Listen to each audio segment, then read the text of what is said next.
Hello friends, मेरा नाम है हर्षिता। आज हम पढ़ने वाले हैं क्लास 6 के एनसीईआरटी का chapter number 4, words, books and various terrors. हमारी किताबें और कब्रें हमें क्या कहती है, इस चैप्टर में हम ये देखेंगे। बुक कहती नहीं है, वो हमें सुनना है वो क्या बोल रही है, मतलब क्या लिखा है, कौन सी बुक में, सबसे पुरानी बुक में क्या लिखा है, किस उपन्यास के बारे में लिखा है, कौन से ग्रंथ के बारे में लिखा है, कौन से रिलीजियस के बारे में लिखा है, और ये कब्रें हैं हमें कैसे पता चलता था कि कहाँ से कौन से महाराजा है, कहाँ कौन रहता था, इस सब के बारे में हम इस चैप्टर में देखेंगे कि हमें हमारी बुक और कब्र से कैसा पता चलता है। इस एनसीईआरटी में हमारे एनसीईआरटी के पहले पेज पे एक कहानी से स्टार्ट किया गया है, हम भी वहीं से स्टार्ट करेंगे। कहानी जो है वो मेरी, मतलब स्कूल की घंटी बजती है तो टीचर सब बच्चे को क्या है बोलती है तुम मेरे साथ आओ, और वो जब जाते हैं पुस्तकालय में जाते हैं, लाइब्रेरी में जाके देखते हैं तो मेरी लाइब्रेरी में जाते हैं। लाइब्रेरी में सबके स्कूल में होगी, सब जाते हैं, बहुत बोर होती हूँ मैं तो वहाँ पर। तो लाइब्रेरी में जाते हैं, लाइब्रेरी में जाने के बाद मेरी जो रहती है उस क्लास की एक स्टूडेंट, वो देखती है कि उसकी लाइब्रेरी जो है उसके क्लासरूम से बहुत बड़ी है, उसके क्लासरूम से बहुत बड़ी है, और मतलब वहाँ पर बहुत सारी रेक में बुक जमी हुई है। ठीक है, रेक में बुक जमी हुई है, और वो देखती है कि हर रेक में एक रेक में हिंदी की बुक है, एक में इंग्लिश की बुक है, और सबसे लास्ट वाली रेक रहती है उसमें देखती है बहुत मोटी मोटी बुक रहती है, वहाँ पर बहुत मोटी बुक रहती है। तो वो वहाँ पर जाके एक बुक निकालने लगती है, तो टीचर उससे बोलती है ये सब बुक है जो किसी न किसी ग्रंथ की है, किसी न किसी रिलीजियस की बुक है। तो बस ये उसके बाद हम पढ़ते हैं, उसके बाद से चैप्टर स्टार्ट हो जाता है। तो चैप्टर में सबसे पहला टॉपिक जो है, one of the oldest book in the world, सबसे पुरानी बुक कौन सी है वर्ल्ड में, इसके बारे में हम पता करेंगे कि कौन सी बुक है, कब बनी थी, वो किससे रिलेटेड है, क्या है उस बुक में, क्या नहीं है, वो सब हम देखेंगे इसमें। तो the oldest book in the world are Vedas, सबसे ओल्डेस्ट बुक जो है इस वर्ल्ड की वो सब कौन सी वेदास बुक है। वेद का नाम तो सुना ही होगा आपने, वेद, इस वेद में ये लिखा है, वेद का नाम तो सुनेगा। वो क्या सबसे ओल्डेस्ट बुक है इस वर्ल्ड की। वेद 4 टाइप के होते हैं, कौन कौन से, ऋग्वेद, सामवेद, यजुर्वेद और यजुर्वेद, 4 टाइप के वेद होते हैं। ठीक है ना। तो हम इस समय ऋग्वेद के इस चैप्टर में सिर्फ और सिर्फ ऋग्वेद के बारे में बताया है, और तीनों वेद के बारे में अभी नहीं बताया है। इस चैप्टर में बताया भी तो बहुत ही ज़्यादा कम बताया है, सिर्फ ऋग्वेद के बारे में बताया है। तो ऋग्वेद के बारे में देखो 4 वेद होते, सबसे ओल्डेस्ट बुक होती है वो वेदास होती है, और वेदास में भी टाइप होते हैं, वेदास में 4 टाइप होते हैं, सामवेद, ऋग्वेद, यजुर्वेद, यजुर्वेद। तो हम ऋग्वेद के बारे में इस चैप्टर में पढ़ेंगे, देखते हैं ऋग्वेद क्या होता है। The oldest Vedas of the Rigveda composed about the, देखो सबसे पुरानी वेद तो बुक कौन सी होती है, वेदास होती है, लेकिन वेदास में भी जो 4 टाइप होते थे उसमें भी सबसे पुरानी बुक जो होती है वो ऋग्वेद होती है। मतलब जो चारों वेद में सबसे पहले जो लिखी गई थी वो कौन सी लिखी गई थी, ऋग्वेद जो थी वो वाली बुक लिखी गई थी।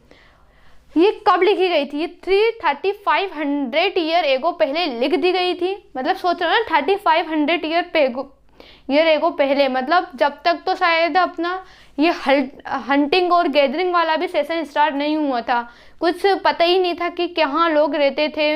इंडस सिविलाइजेशन पार्ट भी नहीं हुआ था उस टाइम पे, इंडस सिविलाइजेशन 47 नहीं, वो स्टार्ट हो गया था, इंडस सिविलाइजेशन हो गया था तब। उसका ऋग्वेद में, अब इस वेद में क्या था, ये बुक में क्या थी, क्या पढ़ने वाला था, किसके बारे में लिखा गया था, ये देखते हैं हम। The Rigvedas include more than the 1000 hymns, इस वेद में जो थे वो 1000 मतलब हजारों से भी ज़्यादा ह्यूम्स लिखे गए थे। ह्यूम्स मतलब प्रार्थनाएं लिखी गई थी, कोई किसी चीज़ के लिए प्रार्थना, जैसे हम नहीं अभी भगवान के सामने जाते हैं, मंदिर में जाते हैं तो अधिकतर हम प्रार्थना ही करते हैं, कुछ ना कुछ मांगने के लिए ही जाते हैं, अपने स्वार्थ से ही जाते हैं, सेल्फिशनेस। कभी भी कोई ऐसा नहीं जाता कि वैसे मंदिर घूमने चलते हैं, कुछ नहीं मांगते वहाँ पर। तो वैसे ही प्रार्थनाएं लिखी गई थी कि किस चीज़ के लिए कौन सी प्रार्थना करना चाहिए, ये सब प्रार्थनाएं लिखी गई थी। इस ऋग्वेद में 1000 से भी ज़्यादा लिखी गई थी। The Rigveda is the older Vedic Sanskrit which are different from the Sanskrit you learn. जो ऋग्वेद है, जो ये वाला वेद है, वो सबसे जो पुरानी ओल्ड वैदिक संस्कृत है ना, जो अभी हम पढ़ते हैं वो वाली संस्कृत नहीं, इससे भी पुरानी जो संस्कृत है ना, उस वाली संस्कृत में लिखा गया था। जो हम पढ़ते हैं अभी वो तो मॉडिफाई होके आई है।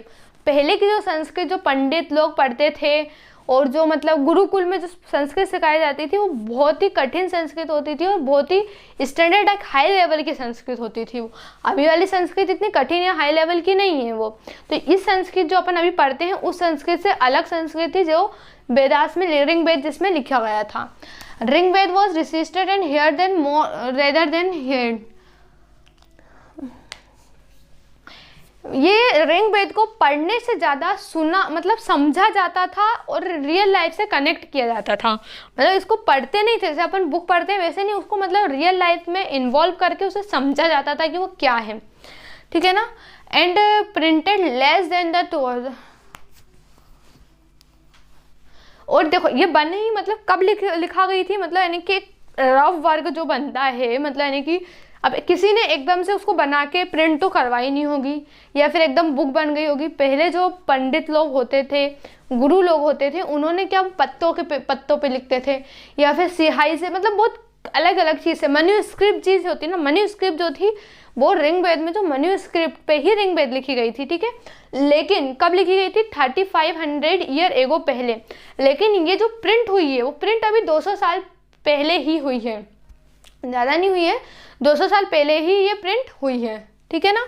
उसके बाद अभी जैसे इसमें हमने बात करी है ह्यूम्स और ह्यूम्स के बारे में। तो ये ह्यूम्स क्या, प्रार्थना मैंने बोल दिया प्रार्थना। अब आपको कैसे पता चलेगा कि क्या चीज़ की प्रार्थना थी, किसके लिए प्रार्थना की जाती थी और क्या था इसमें, तो अब इस टॉपिक के बारे में हम पढ़ते हैं।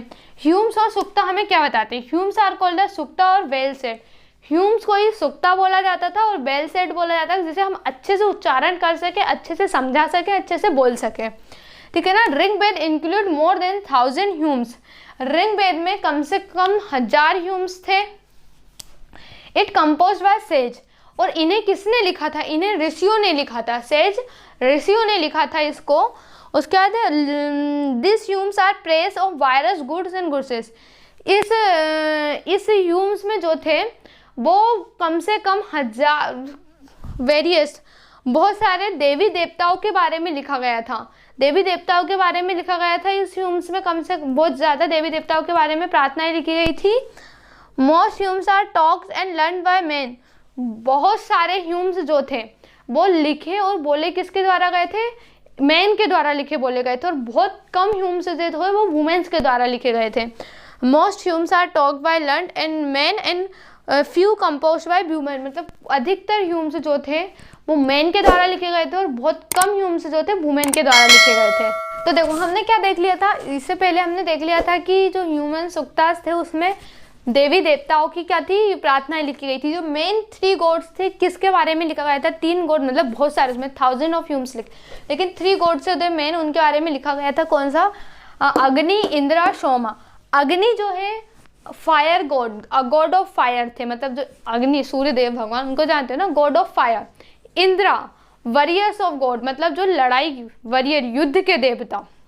उसका सोमा, सोमा एक पेय पदार्थ होता है, मतलब सोमा एक प्लांट का नाम है जिसके जो हमें ड्रिंक पर्पस में यूज़ करता है। उससे जो उसमें जो फ्रूट्स वगैरह लगते हैं वो हम ड्रिंक पर्पस में यूज़ करते हैं। तो ये 3 गॉड के बारे में था जिसमें हमने ह्यूमंस के बारे में, ह्यूमंस में हमने इसके बारे में बताया गया था। अब ये हम आगे के चैप्टर में क्या पढ़ेंगे? हम ये पढ़ेंगे कि कौन से, हमें इस बुक के बारे में कहाँ से और कैसे पता चलता है और बाकी कैटल्स किसकी प्रार्थनाएं लिखी गई, ये सब हम देखेंगे। थैंक यू वेरी मच मेरा वीडियो देखने के लिए। अगर आपको ये वीडियो अच्छा लगा तो लाइक शेयर सब्सक्राइब कर देना। ये वीडियो हम यहीं ख़त्म करते हैं और कल की वीडियो ज़रूर देखना। Thank you.